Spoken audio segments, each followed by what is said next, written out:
Good morning students. आज हम नया टॉपिक स्टार्ट करने जा रहे हैं, सम्मिश्र संख्याएं। सम्मिश्र संख्याएं। सम्मिश्र संख्याओं से पहले हम सबसे पहले बात करते हैं काल्पनिक संख्याओं की। काल्पनिक संख्याओं की। काल्पनिक संख्याएं क्या होती हैं? अब इससे पहले एक स्टोरी सुनते हैं। बचपन में बहुत सारी कहानियां सुनी होंगी आपने। बात करते हैं हम 1920 की, 1920। 1920 में अपना देश आजाद नहीं हुआ था। 1920 में अपना देश आजाद नहीं हुआ था। उससे पहले की बात कर रहे हैं हम, यानी 1947 से पहले की। तो उस वक्त हमारी पूरे देश की जो आबादी थी वो ज्यादातर किस पर निर्भर थी? कृषि पर। कृषि पर, और अपने कृषि में अपना पशुपालन भी आता है, ठीक है। और मैक्सिमम लोगों के यहाँ पशुपालन के लिए अपने पशु हुआ करते थे।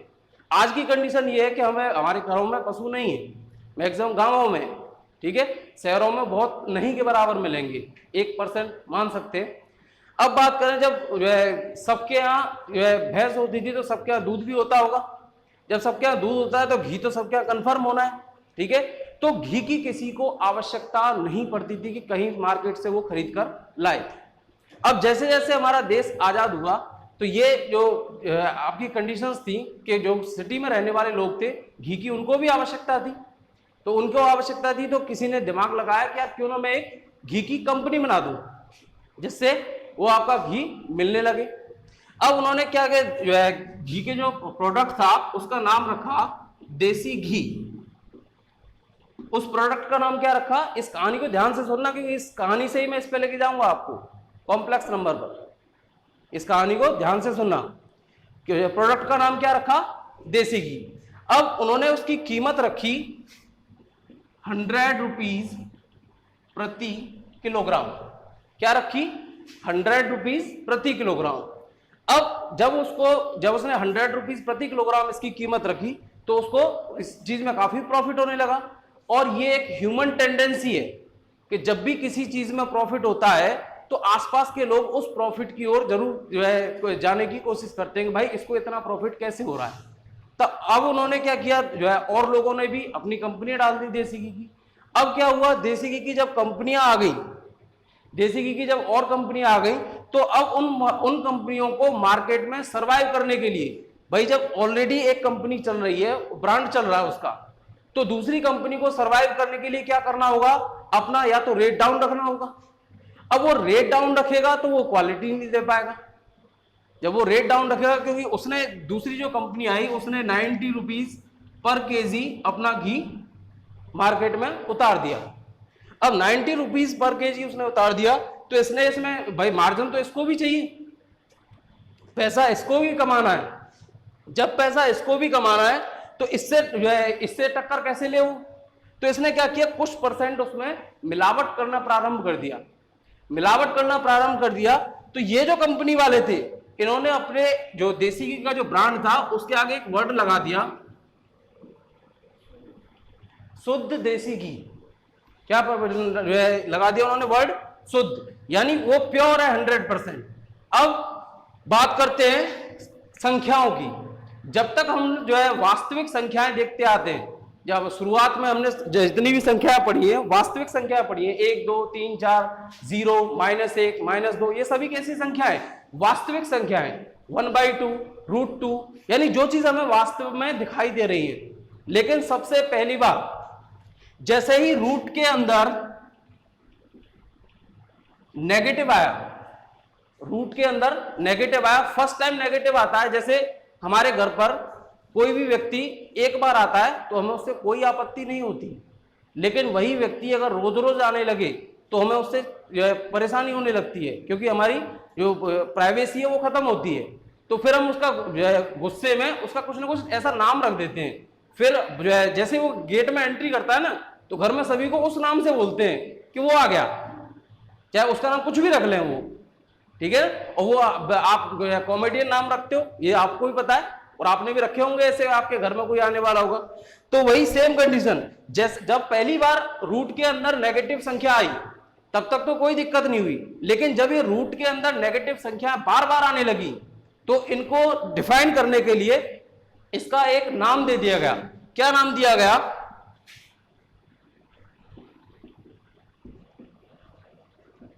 आयोटा। आयोटा क्या होता है? इमेजिनरी। जैसे इमेजिनरी वर्ड है, इमेजिनरी मींस क्या होता है? काल्पनिक, यानी जो चीज है ही नहीं वास्तव में, जो चीज वास्तव में है ही नहीं वो चीज क्या होती है? काल्पनिक। जैसे भूत है क्या? कभी किसी ने देखे?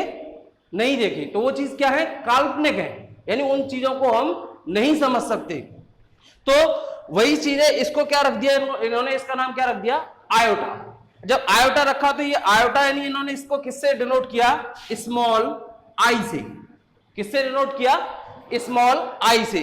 अब उन्होंने क्या किया कि स्मॉल आई से, भाई रूट में तो रूट के अंदर नेगेटिव तो -1 भी हो सकता है, -2 भी हो सकता है, -5 भी हो सकता है, -7 भी हो सकता है, यानी ये संख्या और आगे तक बढ़ सकती है। तो उन्होंने क्या किया? जो सबसे छोटी संख्या थी, जो सबसे छोटी संख्या थी उसका नाम क्या रख दिया? आयोटा। यानी हम आयोटा जो वर्ड लेंगे वो क्या होगा? Root of -1। 1 ही क्यों लिया उन्होंने? क्योंकि 1 की कैलकुलेशन सब में आसान होती है। 1 एक ऐसी संख्या है जिसकी कैलकुलेशन चाहे आपको प्लस करना हो, चाहे माइनस करना हो, चाहे मल्टीप्लाई करना हो, चाहे डिवाइड करना हो, सबसे आसान 1 का रहता है।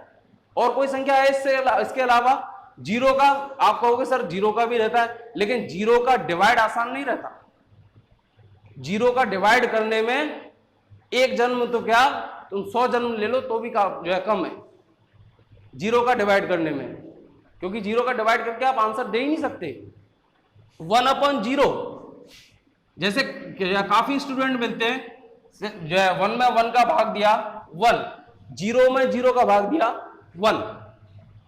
आप लोगों के दिमाग में भी यही आ रहा है क्या? 0 में 0 का भाग देंगे क्या आएगा? 0 में 0 का भाग देंगे 0 आएगा, 0 में 0 का भाग देंगे इन्फिनिटी आएगा। ठीक है, अगर आपने ये कहीं पढ़ा है तो बिल्कुल गलत पढ़ा है। आई थिंक या तो जो है सर को पता ही नहीं होगा। ठीक है, 0 में 0 का भाग निर्धारण ही नहीं किया जा सकता, ये अनिर्धार्य रूप है। क्या है ये? अनिर्धार्य रूप,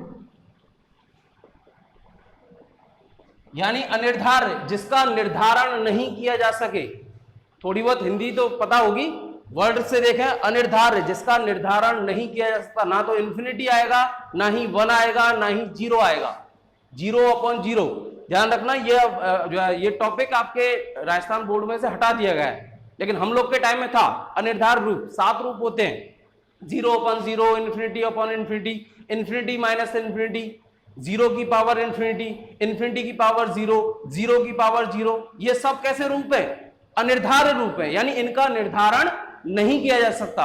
अब इनका इसमें से जैसे 0/0 रूप है, जब आपकी लिमिट वाला चैप्टर स्टार्ट होगा तब उसमें 0/0 रूप के हमें क्वेश्चंस मिल जाएंगे, बाकी और रूपों के क्वेश्चंस नहीं है, हटा दिए गए राजस्थान बोर्ड में से, क्योंकि अब एनसीईआरटी सिलेबस अप्लाई कर दिया है तो एनसीईआरटी सिलेबस में है भी नहीं है, लेकिन पहले था। तो 0/0। अब हम बात करते हैं, इस पर बात कर रहे थे आयोटा पर। तो आयोटा की वैल्यू क्या रखी हमने? Root of -1। रूट ऑफ -1 यानी जो सबसे छोटी वैल्यू थी उसको हमने आयोटा से निर्धारण कर लिया। अब बात यह कि आयोटा का स्क्वायर किया जाए, आयोटा का स्क्वायर किया जाए। अब जैसे ये थी ना आपकी, जैसे यहां पर देसी घी वाली जो मैंने आपको स्टोरी बताई थी, उसमें जैसे ही दूसरी कंडीशंस आई तो उसमें क्या हुआ कि उसके आगे शुद्ध लग गया। तो ये कैसी है आपकी? शुद्ध काल्पनिक संख्या। कैसी है? शुद्ध काल्पनिक संख्या, यानी प्योर इमेजिनरी नंबर। कैसी है ये? Pure imaginary number. और प्योर इमेजिनरी नंबर यानी इसमें आपका कोई भी मिक्सचर नहीं है। मिक्सचर जानते हो आपने, जो है ये शरबत बना के पिया होगा, पिया है शरबत बना के? किस किस चीज का मिक्सचर करते हो? उसमें जो है चीनी मिलाते हो, पानी मिलाते हो और रूह अफ़ज़ा वगैरह जो भी डालते हो आप, तो वो सब इन चीजों का मिक्सचर होता है। वैसे आपका जो है एक चैप्टर आता है आपका सॉल्यूशन, केमिस्ट्री में पढ़ोगे आप, तो उस सॉल्यूशन की बात करें तो उसमें भी मिक्सचर होता है। तो यहां पर ये कैसी है, शुद्ध काल्पनिक संख्या का मतलब क्या है, यहां पर इसमें वास्तविक संख्या का मिक्सचर नहीं है, क्या है, केवल शुद्ध काल्पनिक संख्या है। अब शुद्ध काल्पनिक संख्या, सबसे पहले आयोटा का हमने इसको मान लिया। अब बात आती है कि जो है अब ये संख्या बड़ी भी तो हो सकती है, जैसे आयोटा का स्क्वायर हो जाए, तो आयोटा का होल स्क्वायर, तो इसे क्या लिखेंगे, रूट ऑफ -1 का whole square is equal to -1। तो यहां से आयोटा स्क्वायर की वैल्यू क्या निकल के आ रही है, -1। अगर आयोटा, अब अपने पास आयोटा की वैल्यू है, आयोटा स्क्वायर की वैल्यू है, अब हम आयोटा की किसी भी घात की वैल्यू निकाल सकते हैं। जैसे हम केवल 4 घातों की वैल्यू याद रखते हैं, iota, iota square, iota cube and iota की पावर 4। इन 4 वैल्यूज को याद रखेंगे, फिर वो आयोटा की कितनी भी घात दे दे, 1000, 2000, 5000, 10,000, 10 लाख, 20 लाख, कुछ भी दे दे, तो हम उन सब की वैल्यूज निकाल सकते हैं इन 4 वैल्यूज की सहायता से। अब बात आती है आयोटा क्यूब, तो आयोटा क्यूब की वैल्यू क्या होगी, आयोटा क्यूब को क्या ऐसे लिखा जा सकता है, आयोटा स्क्वायर इंटू आयोटा लिखा जा सकता है। देखा तो जैसे ये आपकी पावर 1 हो गई, आधार समान है, घाता जुड़ के कितना हो गया, आयोटा क्या, होल क्यूब। आयोटा स्क्वायर की वैल्यू है अपने पास, कितनी आई है, -1। आयोटा की वैल्यू है, ठीक है, रूट ऑफ -1। तो हम इसे क्या करेंगे, आयोटा की वैल्यू ना लिख के केवल आयोटा की फॉर्म में लिख देंगे। कैसे, आयोटा स्क्वायर की वैल्यू -1 इंटू आयोटा, यानी आयोटा क्यूब को हम किससे दर्शाएंगे, माइनस ऑफ आयोटा से। किससे दर्शाएंगे, माइनस ऑफ आयोटा से। अब आती है बात आयोटा की पावर 4 की, तो इसे हम यूं लिख सकते हैं, iota square into iota square लिख सकते हैं, iota square into iota square, यानी आयोटा स्क्वायर की वैल्यू होती है -1 इंटू -1, कितना हो जाएगा, +1। अब इन जो है, सबसे पहले तो जब हमने आयोटा का निर्धारण किया था, आयोटा का निर्धारण किया था, तो सबसे पहले हमने कौन सी संख्या मानी, रूट ऑफ -1 को, क्योंकि ये हमें सबसे छोटी संख्या दिखाई दे रही थी। अब जब अपने पास आयोटा की चारों वैल्यूज हैं, रूट ऑफ -1, -1, माइनस आयोटा और +1, तो इन चारों में सबसे सरलतम मान कौन सा दिखाई दे रहा है, +1। सबसे सरलतम मान कौन सा दिखाई दे रहा है, +1। यानी आयोटा की अन्य घातों का निर्धारण हम इसके अनुसार करेंगे, आयोटा की पावर 4 के अनुसार। जैसे मुझे वैल्यू निकालनी है आयोटा की पावर 64 की, किसकी वैल्यू निकालनी है, आयोटा की पावर 64। तो हमारा जो सरलतम मान जो था वो क्या था, आयोटा की पावर 4 इज इक्वल टू 1। तो हम क्या करेंगे, इस घात में 4 का डिवाइड करके देखेंगे, तो 64 में 4 का डिवाइड करो, कितना आ रहा है, 16। 64 में यदि 4 का डिवाइड करें तो कितना आता है, 16। तो हम इसे क्या इस तरीके से लिख सकते हैं, आयोटा की होल पावर 4 होल पावर 16, क्योंकि जब भी किसी भी संख्या की घात चढ़ी हुई हो तो इसका मतलब वो घातें आपस में क्या हो जाती है, गुणा। घातांक नियम पढ़ा होगा कहीं आपने, तो घातांक नियम में क्या होता है, या घातें आपस में क्या हो जाती है, गुणा हो जाती है। अब हमें आयोटा की पावर 4 की वैल्यू पता है, आयोटा की पावर 4 की वैल्यू पता है, क्या है, 1 की पावर 16 क्या होगा, 1। तो यानी हमने आयोटा की होल पावर 64 की वैल्यू निकाल ली। अगर मुझे निकालनी हो आयोटा की पावर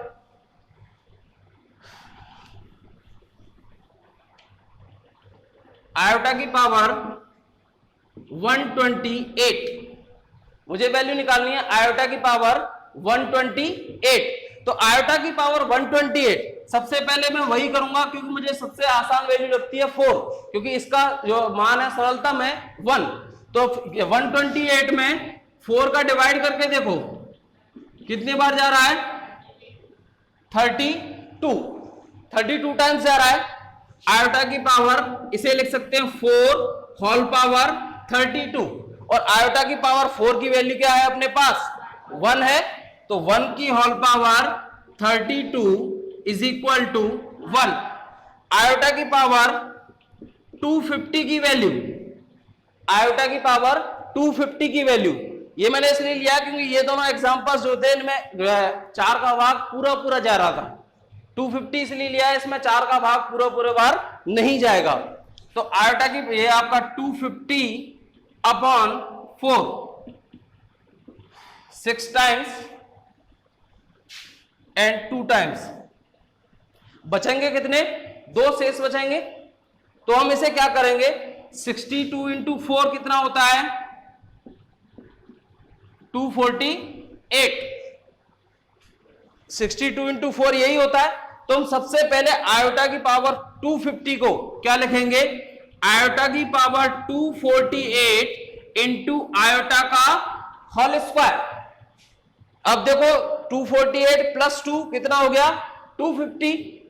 तो आयोटा की पावर 248, और 248 तो हमें पता है किसका गुणज है? आपका 4 का गुणज है। तो 4 का गुणज है, तो यानी क्या लिख सकते हैं हम इसे? आयोटा की power 4 whole power 62 into iota square. Iota की पावर 4 की वैल्यू हमें पता है क्या है? 1। तो आयोटा की पावर 4 की वैल्यू यदि 1 है तो 1 की होल पावर 62, और आयोटा स्क्वायर की वैल्यू भी पता है क्या है? -1।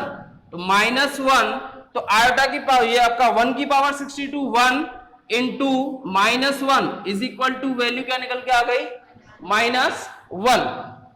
यानी आयोटा के बारे में कोई दिक्कत हो तो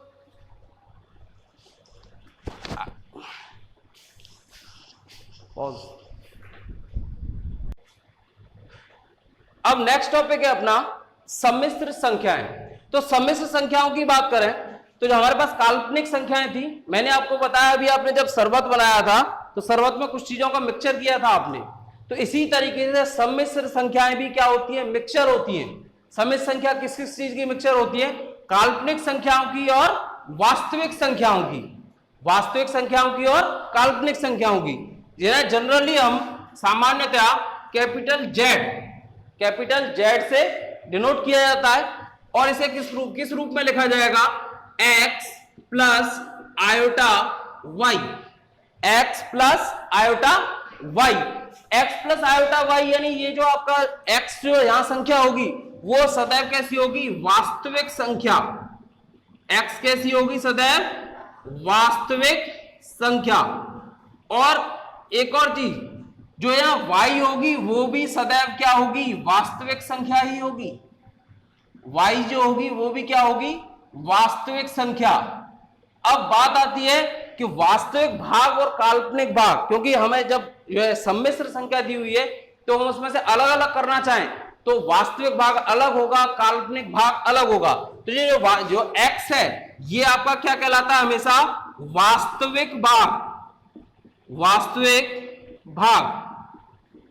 और जो y है वो क्या कहलाता है? काल्पनिक भाग। अब यहां सबसे ध्यान देने वाली इंपॉर्टेंट चीज क्या है कि ये वास्तविक भाग और काल्पनिक भाग तो हैं, किंतु दोनों ही संख्याएं कैसी होंगी? सदैव वास्तविक होंगी। जैसे मैं लिखना चाहूं z is equal to 2 + 3 iota. z is equal to 2 + 3 iota. तो आपका अगर इसमें वास्तविक एवं काल्पनिक भाग पूछे जाए तो वास्तविक भाग तो हो जाएगा इसमें 2, और काल्पनिक भाग जो होगा वो कितना होगा?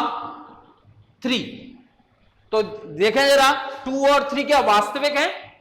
बिल्कुल है, क्योंकि 2 और 3 हमने पढ़ी हुई है संख्याएं। ठीक है, 2 और 3 कैसी संख्या है? वास्तविक है। तो यानी किसी भी सम्मिश्र संख्या के वास्तविक और काल्पनिक भाग सदैव वास्तविक होते हैं, यानी जो रियलिटी में है। अब एक क्वेश्चन पूछता हूं आपसे,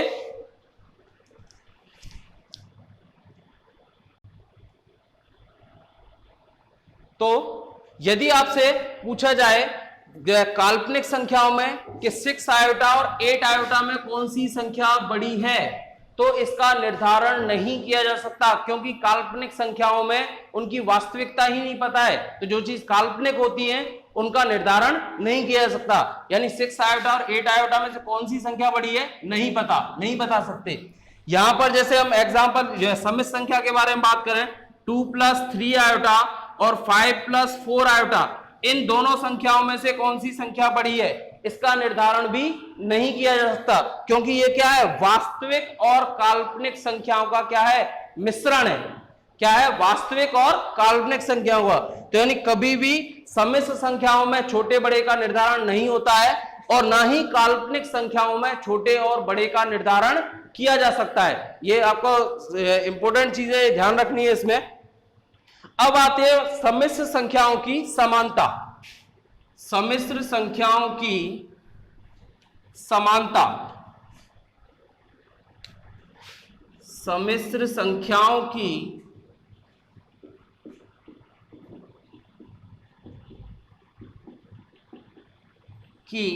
समानता। समानता के लिए हम क्या करें, जैसे कि हम जब भी कोई मार्कशीट लेते हैं तो मार्कशीट की फोटोकॉपी करवाते हैं, तो फोटोकॉपी में जब भी उसमें कोई दिक्कत होती है तो हम कहते हैं कि एज इट इज नहीं आई, इसमें ये वर्ड्स रिपीट हो रहे हैं, ठीक है, तो इसका मतलब वो उसके समान नहीं आई। तो ये दो काल्पनिक, दो आपकी सम्मिश्र संख्याएं कब समान हो सकती है, जैसे मान लो Z1 is equal to x1 plus iota y1 and Z2 is equal to x2 plus iota y2। तो Z1 और Z2 के बराबर होने के लिए इन दोनों सम्मिश्र संख्याओं के अलग अलग वास्तविक भाग और अलग अलग काल्पनिक भाग बराबर होने चाहिए। और वास्तविक और काल्पनिक भाग सदैव कैसे होते हैं, वास्तविक होते हैं। काल्पनिक भाग भी क्या होता है, वास्तविक होता है, लेकिन उसे काल्पनिक भाग क्यों कहा जाता है, क्योंकि वो आयोटा से गुणा हो रहा है, क्योंकि वो क्या हो रहा है, आयोटा से गुणा हो रहा है। यानी यदि ये दोनों सम्मिश्र संख्याएं बराबर हैं तो इसका मतलब है कि x1 x2 के बराबर है और y1 y2 के बराबर है। यदि ये दोनों कंडीशंस बराबर नहीं है तो हम x1 x2 के बराबर नहीं है या y1 y2 के बराबर नहीं है, तो ये दोनों सम्मिश्र संख्याएं बराबर नहीं हो सकती। ये टॉपिक है आपका सम्मिश्र संख्याओं की समानता। सम्मिश्र संख्याओं का सम्मिश्र संख्याओं का योगफल, सम्मिश्र संख्याओं का योगफल। अगर सम्मिश्र संख्याओं के योगफल की बात करें तो सम्मिश्र संख्या सबसे पहली बात तो मिक्सचर है। जैसे कि मैं आपको आम और सेब आपको अगर मिक्सचर में दिए हुए हैं, अब मुझे एक टोकरी में 10 आम और 15 सेब दिए हुए हैं, ये आपकी एक टोकरी बना देता हूं, इसमें 10 आम हैं और 15 सेब हैं। एक दूसरी टोकरी ले लेते हैं जिसमें 5 आम और 3 सेब हैं। अब मैं इन दोनों टोकरियों को यदि मिला दूं, इन दोनों टोकरियों को मिला दूं, तो मुझे जो ये बड़ी टोकरी में मैंने इनको मिला दिया, तो इसमें बताओ आम कितने होंगे, 15 आम, और सेब कितने होंगे, 15 आम और 18 सेब। यानी यहां आपने क्या किया, यहां आपने ऐसा क्यों नहीं किया 10 और 15 25, 25 और 5 30 और 3, आपने 33 आम सेब क्यों नहीं बोला, 33 आम सेब क्यों नहीं बोला, क्योंकि आपको पता है कि आम की कैटेगरी अलग है और सेब की कैटेगरी अलग है। यानी आपने आम को आम में जोड़ा है और सेब को सेब में जोड़ा है। तो यानी वही सेम कंडीशन हम अगर बात करें सम्मिश्र संख्याओं के योगफल की, तो सम्मिश्र संख्याओं के जैसे हम यहां पर जो अलग अलग जोड़ रहे हैं वही अगर हम यहां पर जोड़ना चाहें, जैसे आपको Z1 इज इक्वल टू दिया हुआ है 2 प्लस 4 आयोटा और Z2 इज इक्वल टू दिया हुआ है 6 प्लस 5 आयोटा, तो मैं Z1 प्लस Z2 करना चाहूं तो क्या करेंगे, 2 प्लस 6 8, 5 प्लस 4 9 आयोटा। यानी मैंने जो जिस तरीके की संख्या थी उस तरीके की संख्या में वही संख्या जोड़ी है, क्योंकि वास्तविक संख्या में वास्तविक, काल्पनिक में काल्पनिक। यानी जो है आपको जब भी सम्मिश्र संख्याओं का योगफल करना होगा तो वास्तविक भाग में सदैव वास्तविक भाग को जोड़ा जाएगा और काल्पनिक भाग में सदैव काल्पनिक भाग को जोड़ा जाएगा। जैसे कि मैंने अभी टोकरी वाला एग्जांपल लिया था, उससे आपको क्लियर होगा। अब यदि मान लो घटाना हो तो वही टोकरी वाला एग्जाम वापस से ले लो। जैसे ये आपके 10 आम और 3 सेब हैं, और दूसरी टोकरी में 5 आम और 2 सेब हैं। तो यदि मैं इसमें से इसको घटाना चाहूं तो मेरे पास कितनी संख्या बचेगी? 10 आम में से 5 आम गए तो 5 आम, 3 सेब में से 2 सेब गए तो 1 सेब। यानी हमने क्या किया, जो जिस कैटेगरी का था, जैसे आम की कैटेगरी तो हमने आम को आपस में घटा दिया, सेब की कैटेगरी थी तो हमने सेब को आपस में घटा दिया। उसी प्रकार सम्मिश्र संख्याओं का व्यवकलन या घटाव, सम्मिश्र संख्याओं का व्यवकलन या घटाव किस प्रकार किया जाता है? Z1 is equal to 6 plus 8 iota and Z2 is equal to 3 plus 4 iota. अब मुझे निकालना है Z1 minus Z2 is equal to 6 plus 8 iota minus 3 plus 4 iota, या 6 माइनस 3, पहले लिख लेते हैं इनको, 6 plus 8 iota minus 3 minus 4 iota. अब देखो कैटेगरी जो वास्तविक भाग है उसमें से वास्तविक भाग को घटाओ, जो काल्पनिक भाग है उसमें से काल्पनिक भाग को। तो 6 minus 3 8 iota minus 4 iota plus 4 iota. अब ध्यान रखना, वास्तविक भाग, काल्पनिक भाग और काल्पनिक संख्या, इन दोनों वर्ड्स में अंतर समझना। काल्पनिक भाग और काल्पनिक संख्या, काल्पनिक भाग और काल्पनिक संख्या, यानी काल्पनिक भाग सदैव वास्तविक होता है, लेकिन काल्पनिक संख्या कभी भी वास्तविक नहीं हो सकती। जो काल्पनिक भाग होगा, यानी काल्पनिक भाग कैसा होता है, जैसे हमने यहां पर लिया तो काल्पनिक भाग इसमें क्या है 4, तो ये कैसा सदैव वास्तविक होता है। लेकिन ये 4 आयोटा जो है वो कैसी है, काल्पनिक संख्या है। 4 तो क्या है, काल्पनिक भाग, और 4 आयोटा क्या है, काल्पनिक संख्या। इस तरीके से आप किसी भी प्रश्न को योगफल या व्यवकलन कर सकते हो। योगफल और व्यवकलन करने के लिए केवल क्या ध्यान रखना है आपको, क्या जो है वास्तविक भाग में से हमेशा वास्तविक भाग घटना चाहिए, या वास्तविक संख्या में से हमेशा वास्तविक संख्या घटनी चाहिए। जैसे योगफल करना है तो वास्तविक संख्या में वास्तविक संख्या जुड़नी चाहिए, और व्यवकलन करना है तो काल्पनिक संख्या में से काल्पनिक संख्या घटनी चाहिए, या काल्पनिक संख्या में काल्पनिक संख्या जुड़नी चाहिए। ये दोनों ही स्थितियां आपको क्लियर होनी चाहिए। अब जैसे मैं एक एग्जांपल लेता हूं, इसमें से बुक में से आपकी क्वेश्चन ही है एक्सरसाइज 5.1 का।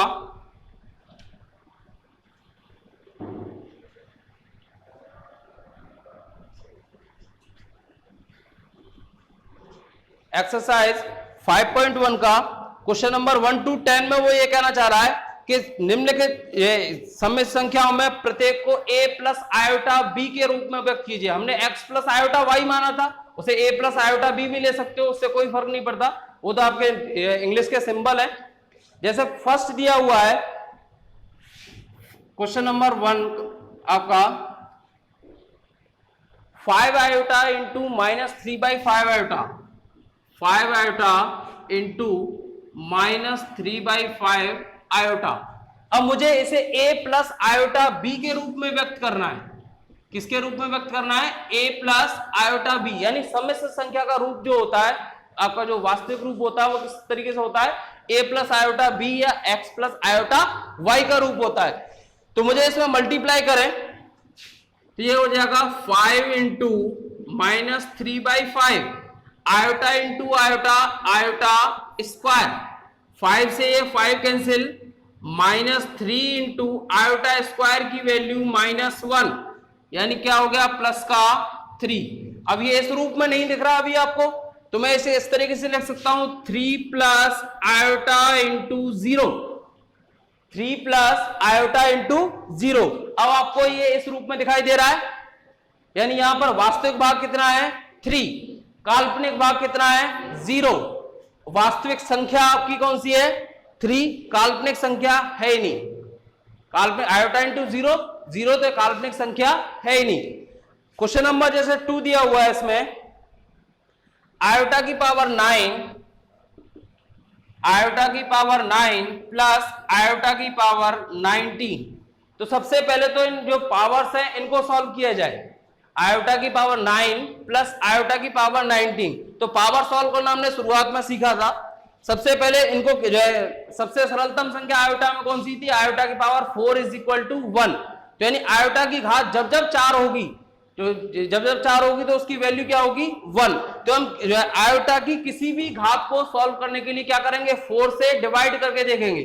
फिलहाल तो ये संख्या इतनी बड़ी नहीं है कि हमें इन्हें डिवाइड करके देखें। जैसे मैं इसको लिखना चाहूं तो जो है इनको प्रत्येक आयोटा की जो घात होती है उनको सदैव किसके मल्टीपल में तोड़ना चाहिए, 4 के गुणज में।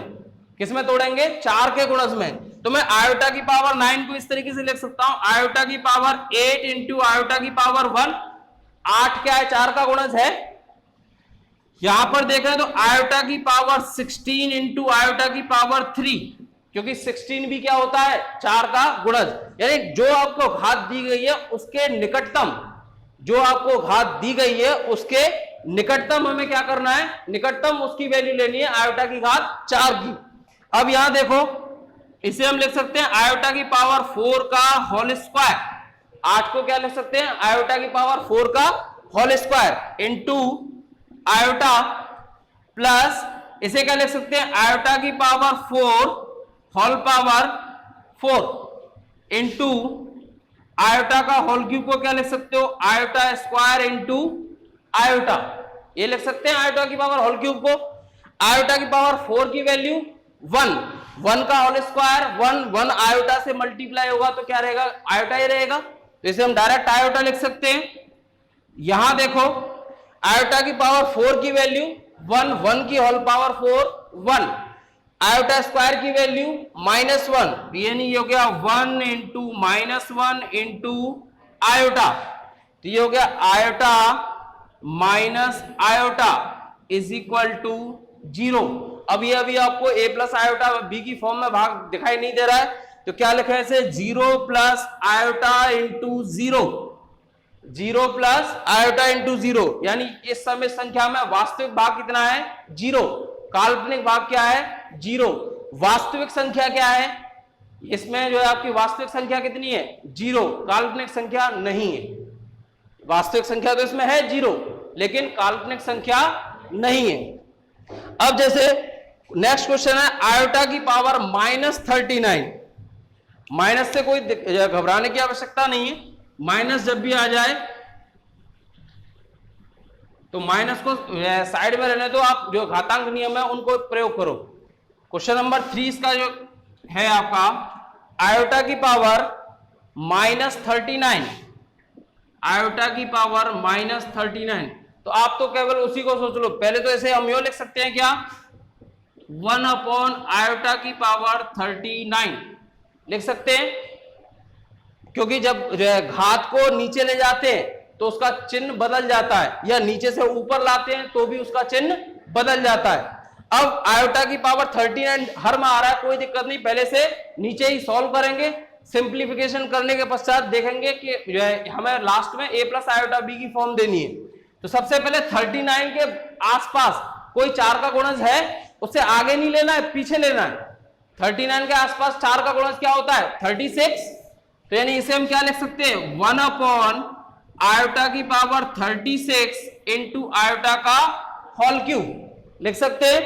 अब आयोटा की पावर 36 को क्या लिख सकते हैं, आयोटा की whole power 4 whole power 9, iota की power 4 whole power 9 into iota cube को क्या लिख सकते हैं, iota square into iota. Iota cube को क्या लिख सकते हैं, iota square into iota. Iota की होल पावर 4 की वैल्यू हम जानते हैं क्या होती है, 1, 1 की होल पावर 9 क्या हो जाएगा, 1 ही रहेगा। 1 को जब आयोटा स्क्वायर की वैल्यू क्या होगी, -1, तो 1 इंटू -1 इंटू आयोटा, या क्या हो गया, माइनस को बाहर लिख दो, -1 अपॉन आयोटा। यानी हमने आयोटा की पावर -39 को सॉल्व किया तो हमें किस रूप में मिला, -1 अपॉन आयोटा के रूप में मिला। अब हमें तो जो है फॉर्म किस रूप में देनी है, a प्लस आयोटा b के रूप में। तो यानी हमारा जो हर में आयोटा है वो हटना चाहिए। तो हर में आयोटा कैसे हट सकता है, यदि मैं आयोटा अपॉन आयोटा से मल्टीप्लाई कर दूं, यदि आयोटा अपॉन आयोटा से मल्टीप्लाई करें तो ऊपर माइनस आयोटा हो जाएगा और नीचे आयोटा स्क्वायर, क्या हो जाएगा, नीचे आयोटा स्क्वायर। और आयोटा स्क्वायर की वैल्यू हम अच्छी जगह जानते हैं क्या होती है, -1। तो माइनस आयोटा अपॉन -1, माइनस से माइनस कैंसिल, आयोटा में 1 का भाग देंगे तो क्या रहेगा, आयोटा ही रहेगा। यानी अब अपने को फिलहाल ये आपका a प्लस आयोटा b के रूप में नहीं दिखाई दे रहा, तो हम इसे क्या लिख दें, 0 प्लस आयोटा।